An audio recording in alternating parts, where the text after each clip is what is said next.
마가복음 5장 24절로부터 이 34절까지 우리 한 목소리로 읽도록 하겠습니다. 이에 그와 함께 가실새 큰 무리가 따라가며 에워싸 밀더라. 12회를 혈루증으로 앓는 한 여자가 있어 많은 의원에게 많은 괴로움을 받았고 있던 것도 다 허비하였으되 아무 효염이 없고 도리어 더 중하였던 차에 예수의 소문을 듣고 무리 가운데 섞여 뒤로 와서 그의 옷에 손을 대니 이는 내가 그의 옷에만 손을 대어도 구원을 얻으리라 하밀러라. 이에 그의 혈루 근원이 곧 마름에 병이 나은 줄을 몸에 깨달으니라.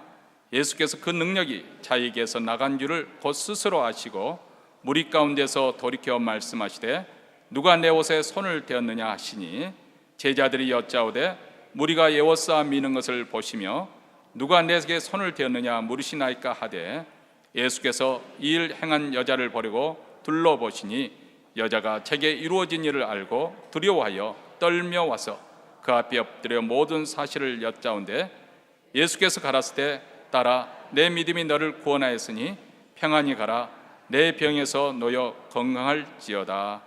아멘. 오늘 나오는 예수님을 만난 여인 가운데 아주 특별한 한 여인의 이야기가 오늘 이 본문에 설명이 되어 있습니다. 예수님이 자기 동네에 지나간다는 소리를 듣고 이 여인이 사람들이 많이 모여 있는 곳에 그 중동 지방의 풍습은 유명한 랍비나 유명한 선지자가 오면 아이들을 특별히 데리고 가서 그분의 축복을 받기도 하고 많은 사람들이 손이라도 대고 싶어서 막 이렇게 가까이 갑니다. 일반적인 차원에서 환영하고 손을 대는 것과는 다른 특별한 마음을 가지고 특별한 기대를 가지고 이 여인이 군중들을 해치고 여기 본문을 자세히 보시면 군중들을 해치고 예수님 뒤쪽으로 가서 예수님의 옷에 손을 대었습니다. 근데 단순히 이게 그냥 타치하는 정도가 아니고 자기 마음을 심어서 꽉 잡았다가 탁 놓았습니다. 그러니까 그 행위 안에 담겨 있는 그의 마음이 뭐냐면 내가 예수님의 옷에 잠으면 내 병이 나을 수 있지 않겠는가, 이 생각을 가지고 내가 말하지 않더라도 내 마음을 아시는 분이지 않겠는가, 또 내가 처해 있는 이 상황에 대하여서 예수님은 고칠 수 있는 분이시지 않겠는가 하는 그 내용을 심어서 그냥 습관적으로 예수님께 나아가는 게 아니고 특별한 마음을 심어서 그 마음을 표현하는 행동이 자기로서는 현재 할 수 있는 게 예수님을 딱 붙잡았다 놓았습니다. 그래서 아마 상황이 어떤지 모르겠지만 아마 만약에 예수님이 걷고 계셨다면 힘있게 붙잡았으니까 잠깐 멈칫하고 섰을 수도 있었을 것이고요. 그러나 무엇보다 성경 본문을 자세히 보면 잡는 순간에 이 여인의 병이 고쳐졌습니다. 그래서 예수님의 능력이 거기서 나간 줄 알고 딱 예수님이 멈춰서서 누가 날 잡았느냐 하니까 제자 중 하나가, 다른 복음서를 보면 베드로라고 표현이 되어 있습니다. 베드로가 예수님에게 핀잔을 하면서 예수님 이렇게 사람들이 많이 와서 밀치는데 그거 가지고 그렇게 관여하십니까? 그냥 가시죠. 그런 의미에서 사람들이 많이 밀칩니다. 그러니까 예수님이 아니다, 나를 의미 있게 붙잡은 사람을 찾기 위해서 성경을 자세히 보면 마치 아는 사람이 어디 있는지를, 그러니까 모르는데 찾아내는 게 아니고 내가 아는 사람이 어디 군중에 있으면 그 사람이 어디 있는지를 찾는 그런 의미로 이렇게 둘러보니까 이 여인이 더 이상 숨기지 못하고 예수님 앞에 달려나와서 떨면서 두려워하면서 예수님 앞에 엎드렸습니다. 그리고 자기가 왜 붙잡았는지, 그리고 붙잡고 난 다음에 어떤 일이 일어났는지 그 사실을 쭉 이야기를 했습니다. 우리식으로 얘기하면 간증을 한 거죠. 얘기를 했더니 예수님께서 평안하라. 내 믿음이, 네가 생각하는 내용대로 내 믿음이 너를 구원하였다. 그 다음에 Go in peace. 평화롭게 가라. 그리고 그동안에 너를 붙잡고 있었던 그 모든 병의 고통에서부터 건강하여라, 해방되어라 라고 예수님이 말씀하셨다 하는 것이 오늘 스토리의 전반적인 이야기입니다. 근데 오늘 이 내용을 보면서 이 여인은 조금 어떤 여인이었는가 하는 것을 우리가 생각해 볼 필요가 있습니다. 성경에 예수님이 많은 병자들을 고쳤다는 얘기들이 나옵니다. 그 병자들을 고칠 때 대부분의 모든 병자들은 예수님께 나와서 직접적으로 내가 어디가 아프니까 고쳐주십시오라고 그렇게 많이 요청했습니다. 그래서 소경 바디메오도 예수님이 지나간다는 소리를 듣고 다윗의 자손 예수여 나를 불쌍히 여기시옵소서 이렇게 말을 했고, 38년 된 중풍병자도 말은 못하지만 친구들이 이렇게 데려와서 주봉을 뚫고 내려왔습니다.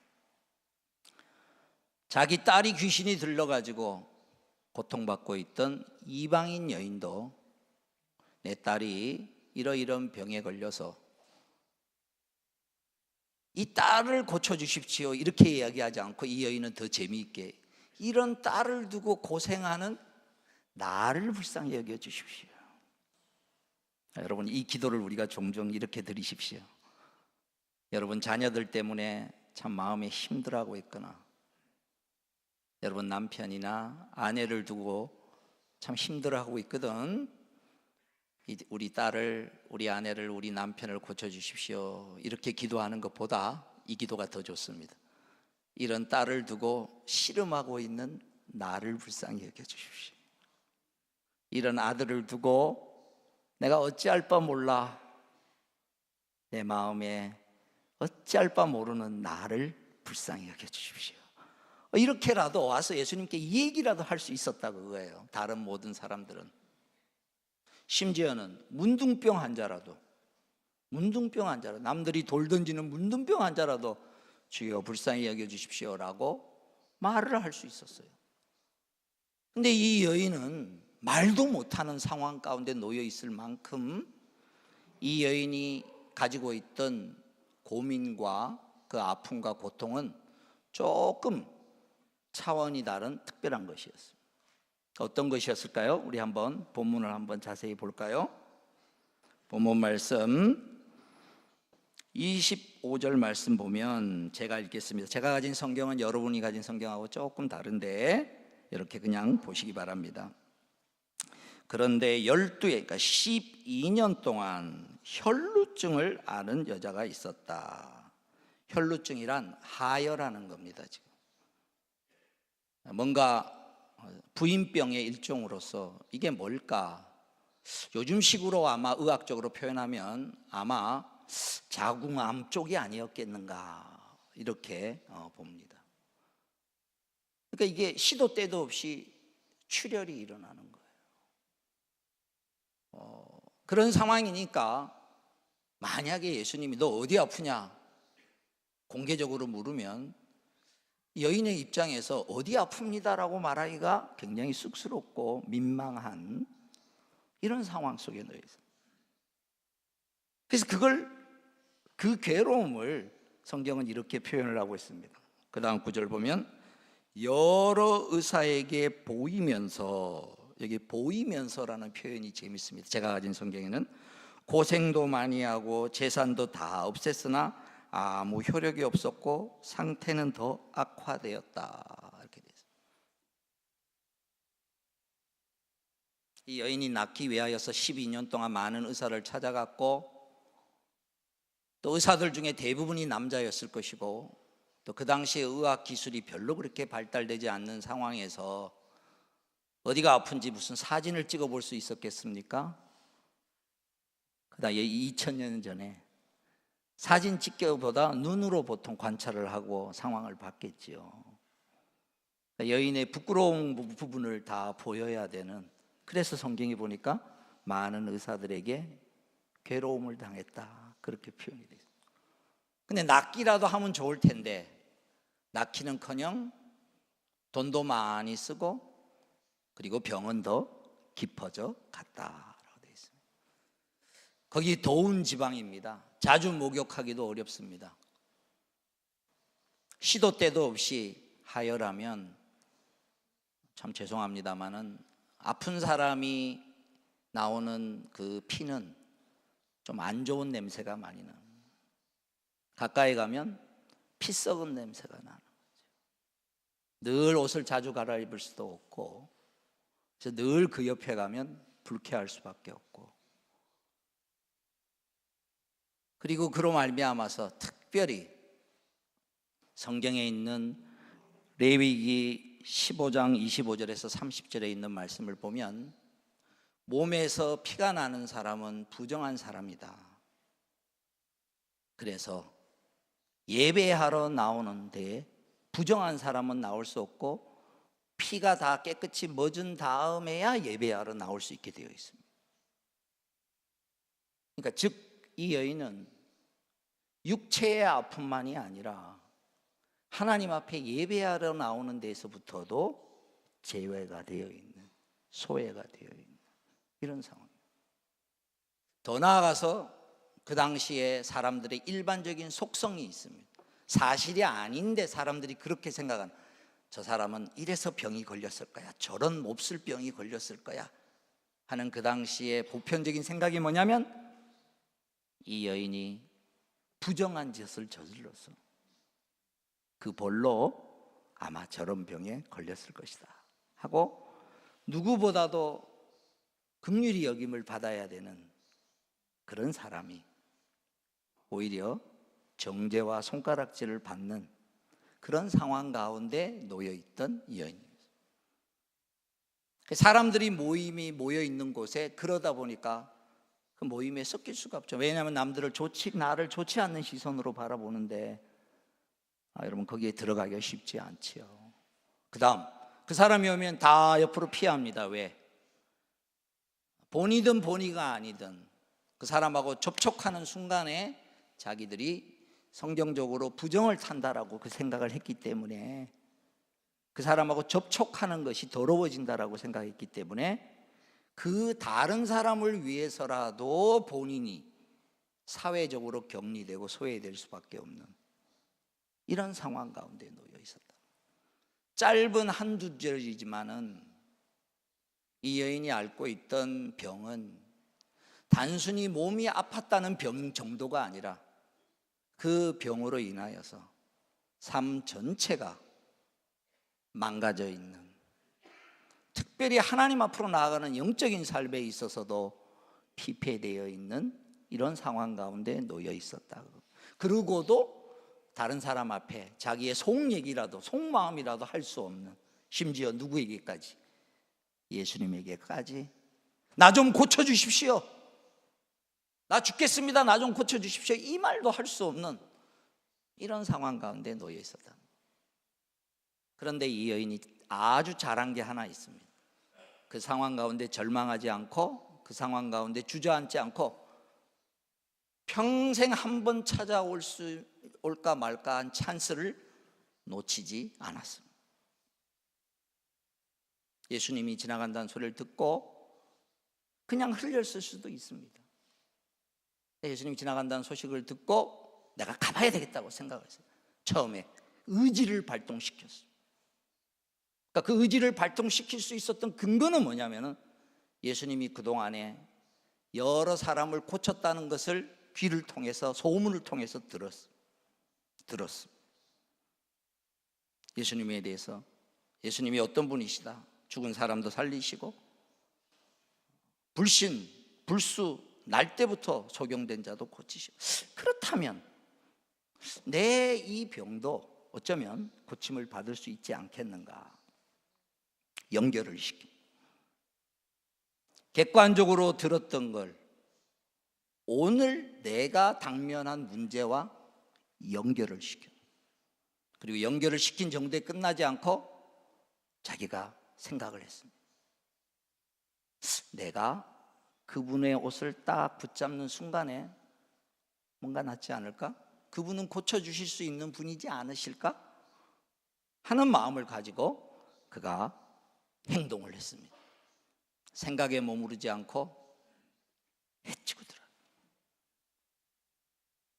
군중들 해칠 때 그때는 잠깐 생각을 잊었습니다. 무슨 생각? 내가 손대면 부정해진다는 생각. 또 사람들이 나한테 뭐라고 하는지 부끄러움도 개의치 않고 이번 기회 놓치면 안 되겠다.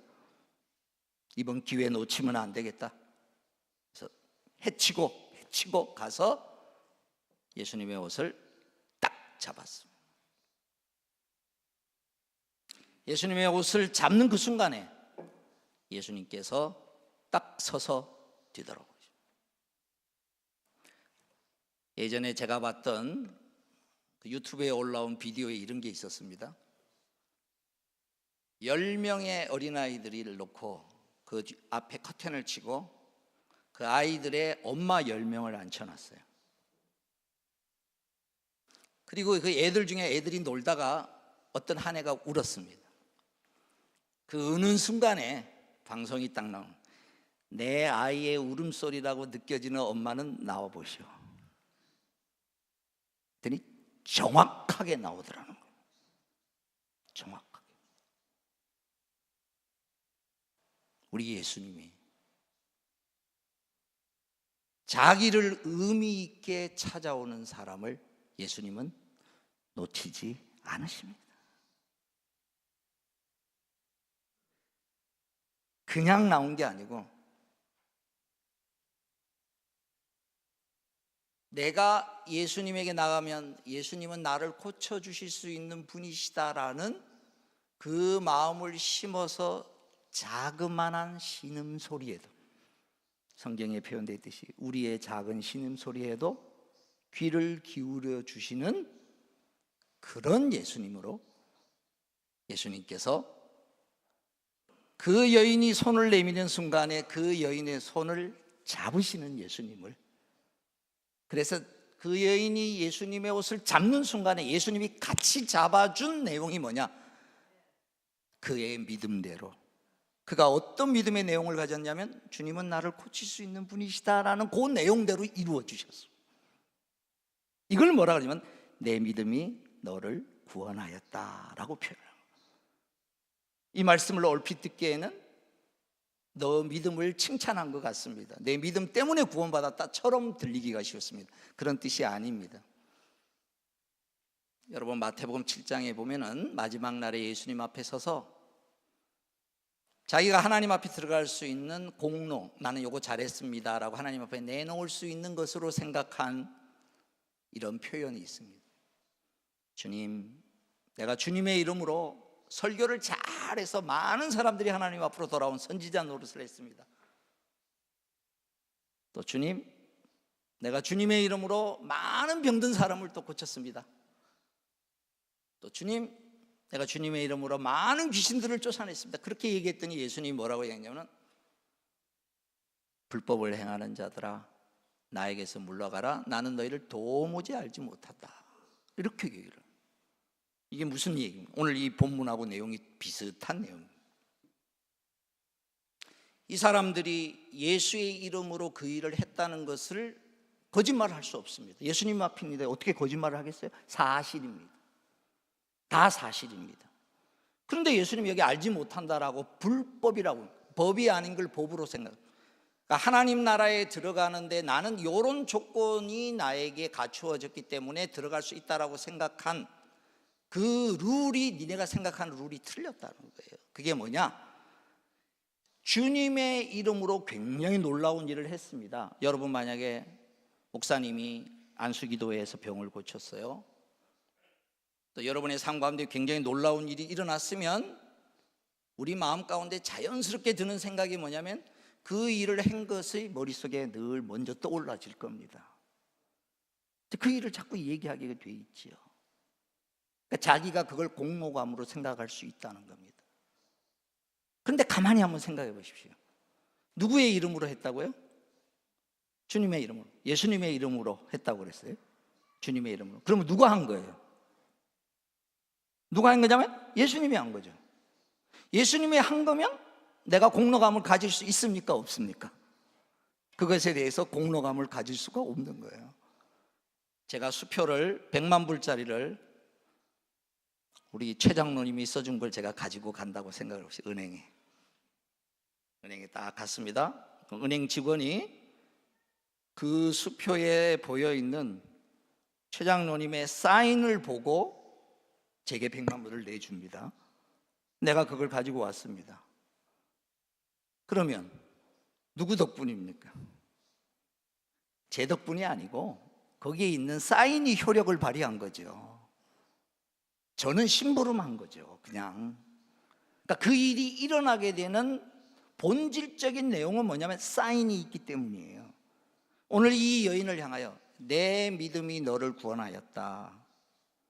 성경에 4번 나옵니다. 이야기가 내 믿음이 너를 구원하였다. 내 믿음이 너를 구원하였다. 그때 여러분 자세히 보시고 오늘 이 본문도 저와 여러분이 이런 내용을 가질 수 있는 찬스를 놓치지 말기를 바라는데, 그게 뭐냐? 어떤 내용이냐는 거예요. 그러니까 내게 이런 일이 일어났다라는 것이 중요한 게 아니라 그때 어떤 내용을 이 여인이 머릿속에 생각했느냐. 이 여인이 생각한 건 뭐냐면은 내가 이런 상황에 놓여 있어도 예수님은 고칠 수 있는 분이지 아니시겠나. 요 내용인 거예요.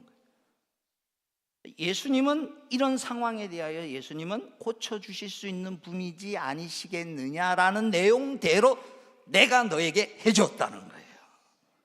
그러니까 네 믿음이 너를 구원하였다는 말을 여러분에게 예수님께서 오늘 이 아침에 여러분 각자에게 너 믿음이 너를 구원하였다고 말한다면 여러분은 어떤 내용을 머릿속에 생각하고 하나님 앞에 나가겠습니까? 그저 나가지 말고 내용을 생각하라는 거예요. 어떤 내용?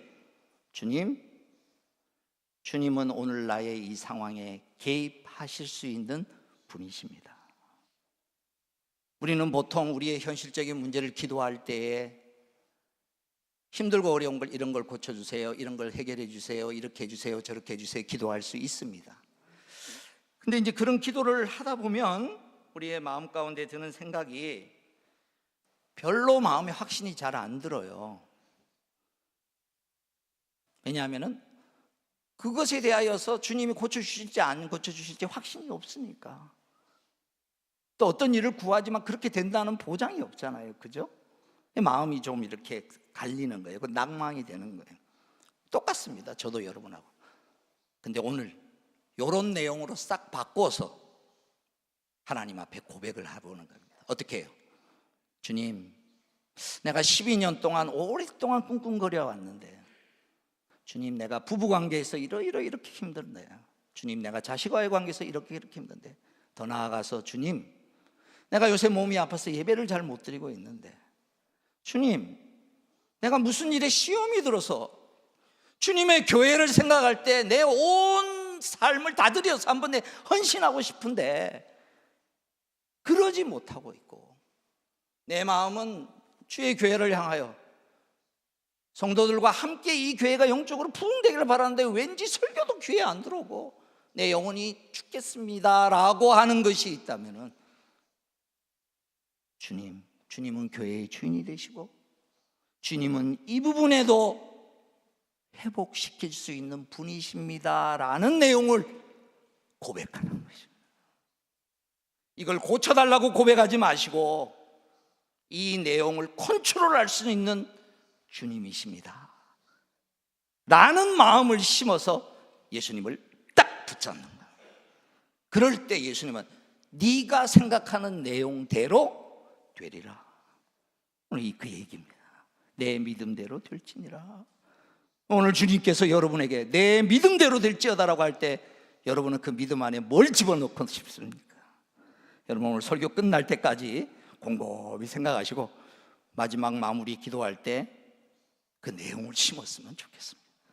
근데 여기서 끝나지 않습니다. 더 놀라운 거는, 자, 본문 말씀 보실까요?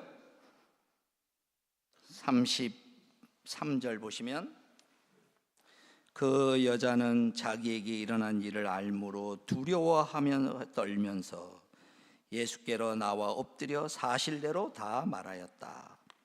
33절에 그냥 예수님이 지나쳤으면 좋으련만 얼핏 보기에는, 겉으로 얼핏 보기에 이 여인의 입장에서 부끄럽고 시험이 될 만한 상황을 예수님이 판을 벌이셨습니다. 저는 이 부분에서 굉장히 은혜를 받았습니다. 여러분, 겉으로 보기에 예수님께서 말씀하시기를 예수님이 하는 행동이, 내게 일어난 어떤 일이 거침돌이 되어서 저희 신앙이 주저앉아진 어떤 부분을 빨리 디딤돌로 바꾸셔야 합니다. 우리 인생을 걸어가다 보면 나를 넘어지게 만드는 거침돌처럼 생각하는 것들이 불쑥불쑥 나타납니다. 그런데 우리가 주님 안에 있으면 나를 넘어지게 만드는 거침돌이라 할지라도 그리스도 안에 있는 믿음이 오히려 내가 그걸 딛고 일어서는 디딤돌로 우리 주님은 바꾸어 놓으실 수 있으십니다. 여기 어떻게 바꾸어 놓았냐? 이 여인을 찾아냈습니다. 이 여인이 병이 나은 것보다 더 크게 이제 놀라는 내용입니다. 자기는 그냥 이러고 지나치려고 그러는데 예수님이 딱 잡아냈단 말이죠. 처음에는 얼마나 당황스러웠겠습니까?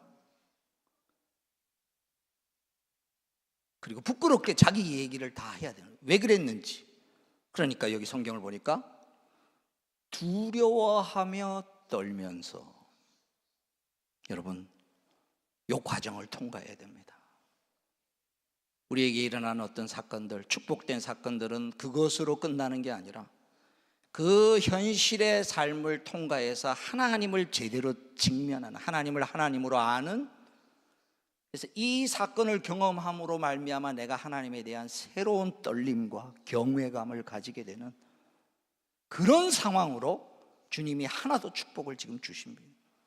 그러면서 자기에게 일어난 일을 엎드려서 사실대로 얘기하겠습니다. 인간적으로 보면 부끄러운 일일 수도 있습니다.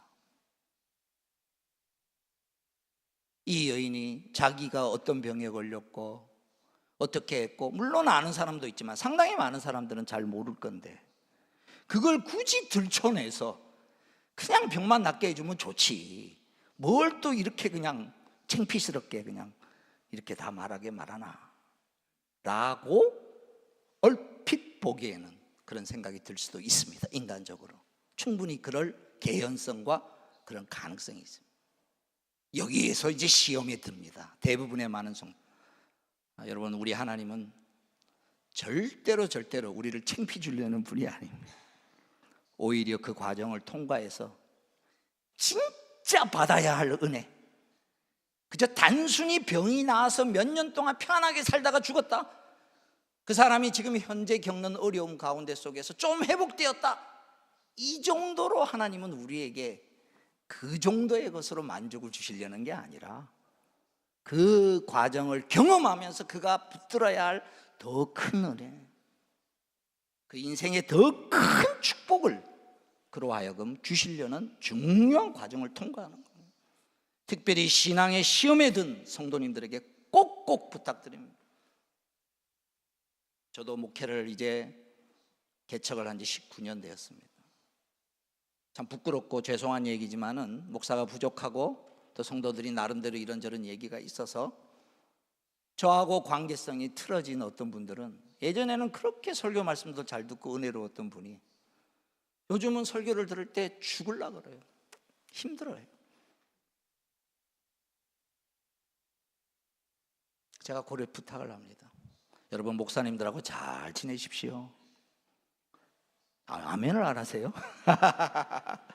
그 이유가 뭐냐? 목사님하고 인간적으로 사이좋게 지내라, 그 얘기를 하려는 게 아니라 목사님하고 사이가 틀어지면 말씀이 안 들어와요. 말씀이 안 들어와요. 여러분, 어떤 이유 때문에 되었든지 간에 이번에 이걸 극복하셔야 됩니다. 여러분의 영혼을 위해서 오늘 이 여인처럼, 이 여인이 이 순간에 서서 그렇게 고백하였더니 예수님이 이 얘기를 하십니다. 평안하라. 왜 평안하라고 얘기했을까요? 평안치 못할 상황이니까 평안하라고 얘기하는 거예요. 평안한 사람 보고 평안하라 얘기할 필요가 없잖아요.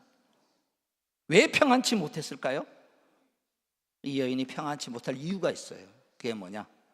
자기가 낳고 싶은 욕심에 예수님의 손은 댔지만, 그래서 낳았지만 두고 평생을 찝찝한 마음으로 살아가야 될 상황을 또 하나 만들었단 말이에요. 자기 생각 구조 속에 그 당시 구약의 생각 구조 속에 그건 뭐냐?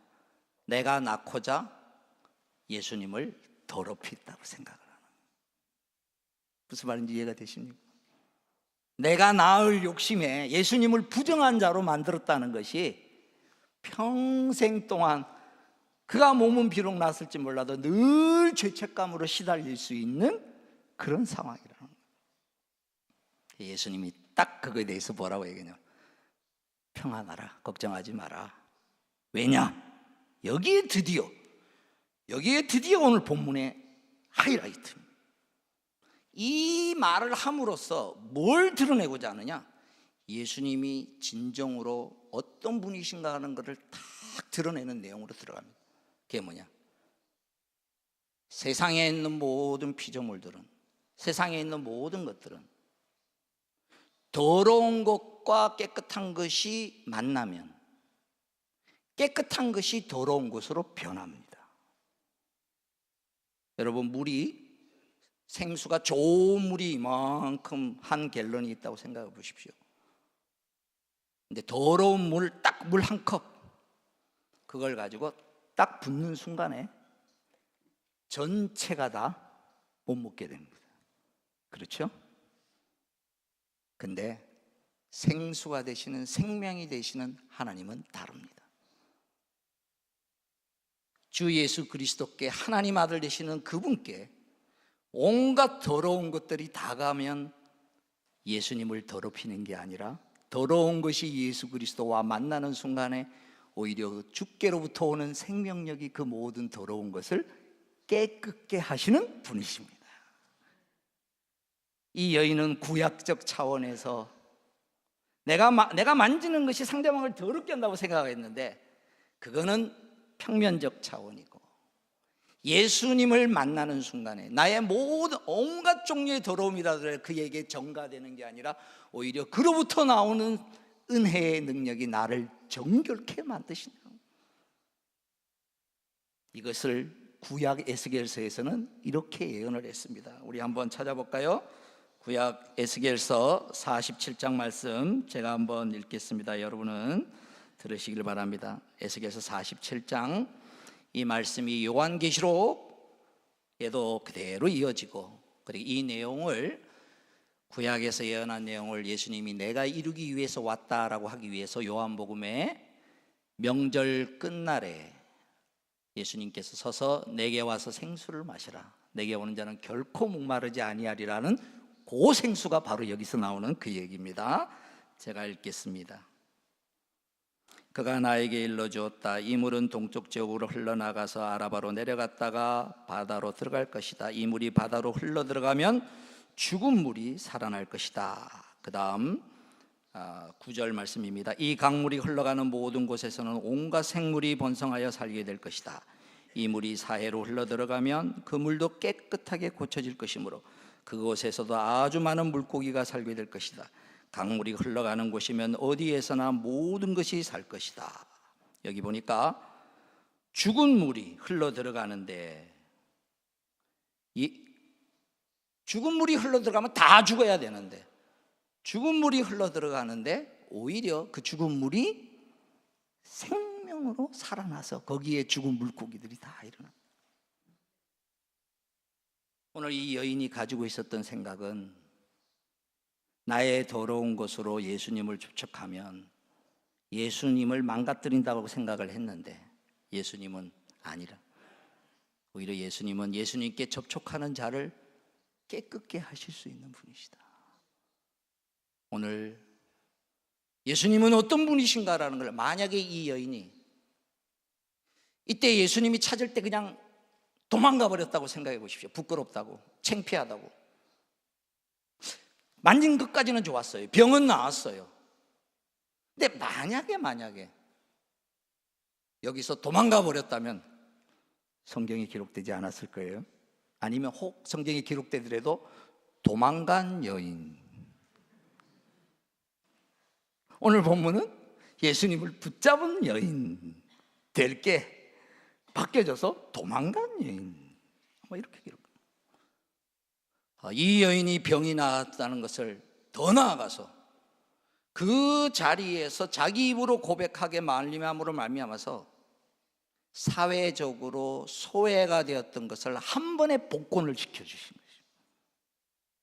모두가 그 여자를 향하여 손가락질할 수 있고 예배에서도 제외되었던 이 여인이 병만 나은 게 아니라 그의 공동체 안에서의 자기의 위치를 찾을 수 있도록 회복시키시고, 더 나아가서 그 여인이 가는 곳마다 사람들이 물을 거 아니에요. 당신은 어떻게 병을 나았느냐.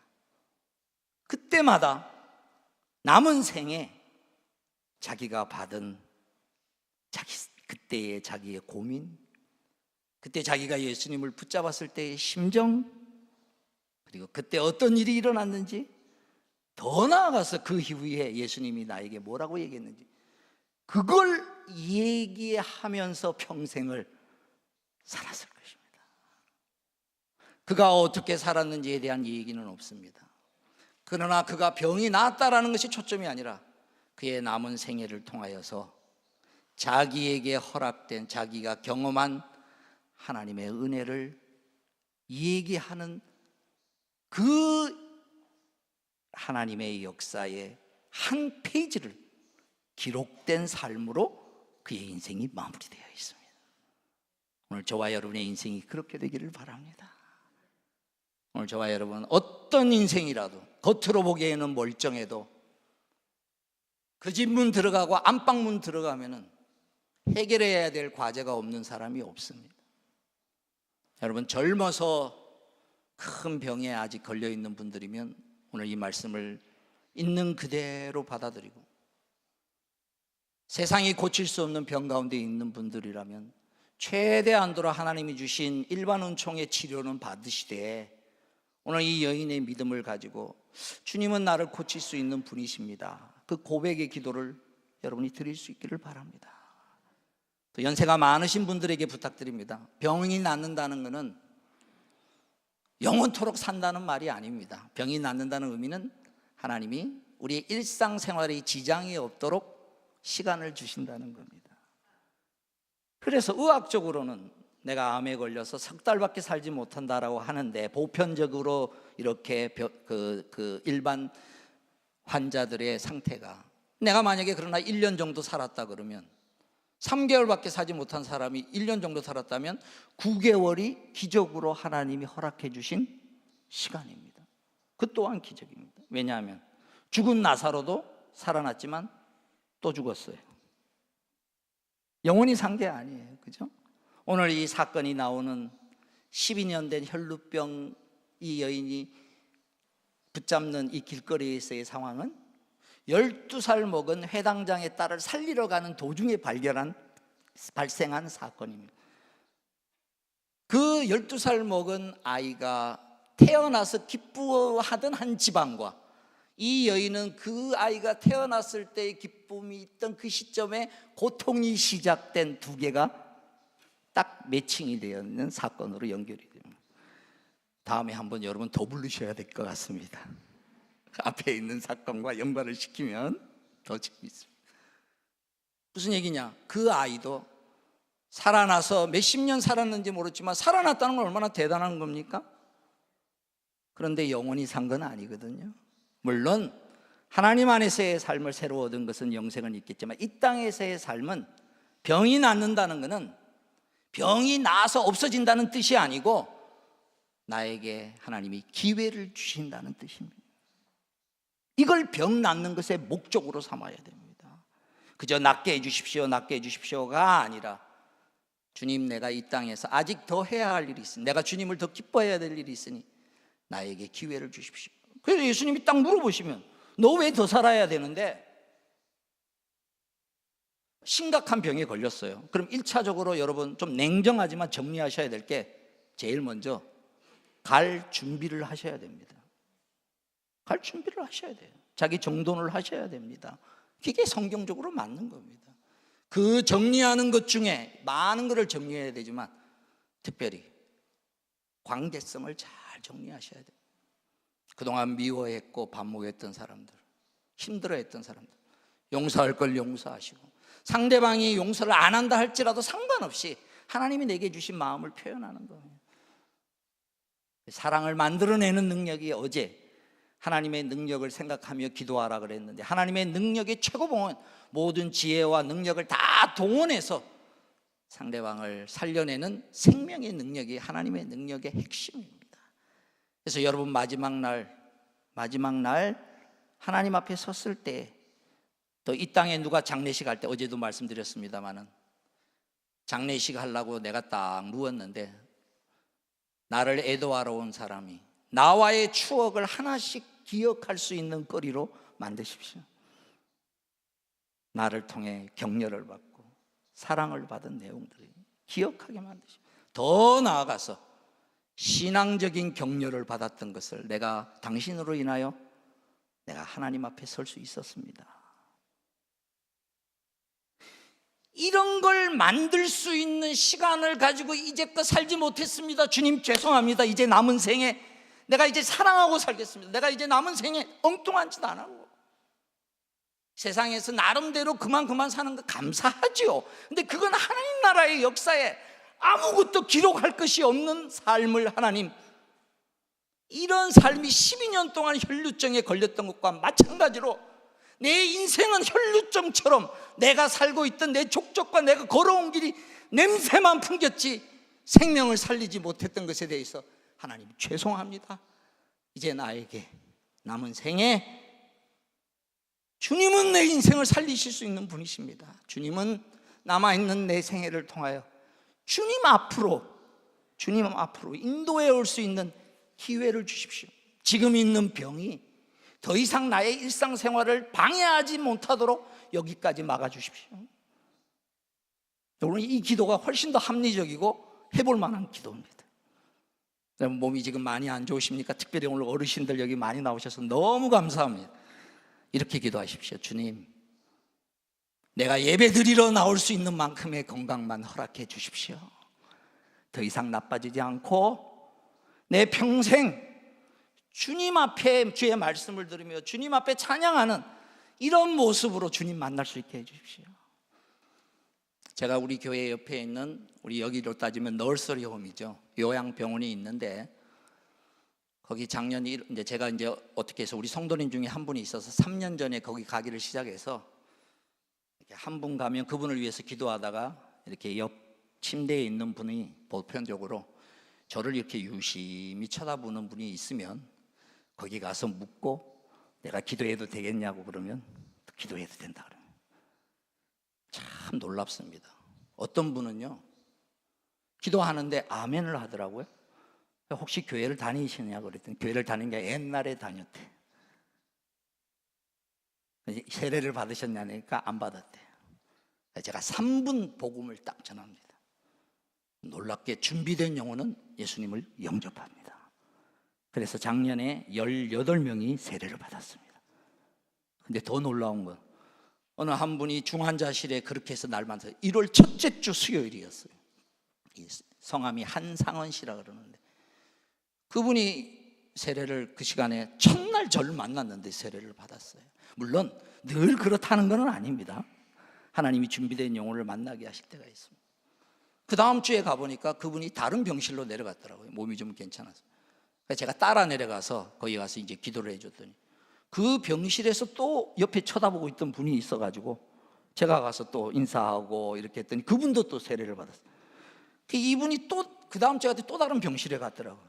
이분은 왜 병실을 옮기는지도 몰랐지만 하나님의 눈으로 볼 때는 전도하러 옮기는 거예요. 우리 교육자들이 그래, 어느 병실로 갔다 그러면 그분이 또 전도하러 갔나 보다. 자기가 전도하는 건 아니고 그냥 병실 가는데 저는 이제 따라갑니다. 그런데 어느 날 가보니까 그분이 어느 병실에 올라갔는데 그 병실에는 그분을 통해서 그분이 갔던 병실에 세례를 받았던 사람이 한 병실에 다 모여 있는 거예요. 그것도 기적이죠. 작년 8월에 그랬어요. 작년 1월부터 8개월 동안에 한 병실에 딱 놓여 있는 걸 보고 제가 가슴이 팍. 이 사람들은 평생 예배를 한 번도 못 드려본 것들. 그래서 제가 즉석으로 오늘부터 우리 남성교회 공식 예배가 하나 더 생겼습니다. 이제 수요 병상 예배가 제가 10분 찬양 2곡 하고 설교 5분 합니다. 5분 설교를 예수님 스토리를 해서 예수님 탄생부터 예수님 십자가의 부활까지 다 했습니다. 쫙. 그 중에 첫 번째 세례받았던 분이 작년 가을에 돌아가셨습니다. 장례식까지 제가 다 이렇게 했는데 저희 교회 한 번도 나오지 않았지만 천국에 가면 남성교회의 교인으로 있을 겁니다. 그분들은 병상에서 이번 크리스마스 때 제가 우리 교회 악기팀을 데려가서 그분들 앞에 놓고 이렇게 악기로 같이 찬양해요. 이렇게 우십니다. 저는 왜 하나님이 그 시점에서 인간적으로 생각하면 아무것도 할 수 없는 모습, 제가 그분한테 여러분은 이제부터 큰 일을 할 수 있습니다. 몸이 펄펄 움직여 있을 때는 나를 위해서 살았을지 몰라도 이제 몸은 못 움직이고 있지만 침상 위에서 놀라운 일을 할 수 있습니다. 어떤 일을 할 수 있느냐? 찾아오는 아내한테. 병상이 오래되니까 한 달에 한 번도 찾아오기 힘들더라고요. 보니까 사람들이 삶이 바빠가지고 찾아오는 분들한테 고맙다고 얘기해라. 자식들한테 고맙다고 얘기해라. 고맙다고 얘기해라. 그랬더니 얼마 전에 저를 만난 그분이 목을 뚫어놔서 말을 못해요. 그래서 제가 보드를 갖다 줬어요. 저랑 필담을 하는 거예요. 그분이 내가 앞으로 한 달 동안 못 올 거라고, 우리 부목사님이 와서 기도해 줄 거라고 그러면서 할 말이 있으면 써라 그랬더니 거기다가 이런 말을 썼어요. 이걸 사진을 찍어서 좀 띄웠어야 되는데. 저에게 주신 사랑, 하나님의 사랑 잊지 않으셨나요? 이 사랑으로 제가 살아갑니다. 저는 그분이 하나님을 향한 사랑을 느끼고 천국의 소망을 가지게 된 더 깊이 있는 내용이 이제껏 살아온 삶보다 훨씬 하나님 앞에서 가치 있는 삶을 살고 있는 것이죠. 사람의 눈으로 볼 때는 누워있을지 몰라도 그 영혼은 훨씬 더 정결케 되고 성결케 되는 것이죠. 오늘 말씀을 마무리합니다. 여러분, 이 시간에 여러분 마음을 심어서 한번, 예수님을 붙잡는 마음을 심어서 같이 한번 기도했으면 좋겠습니다. 주님, 예수님은 현재 나의 이러이러한 삶의 과제를 고칠 수 있는 분이십니다. 누구 탓이라 하지 마시고 그것은 아무 상관없습니다.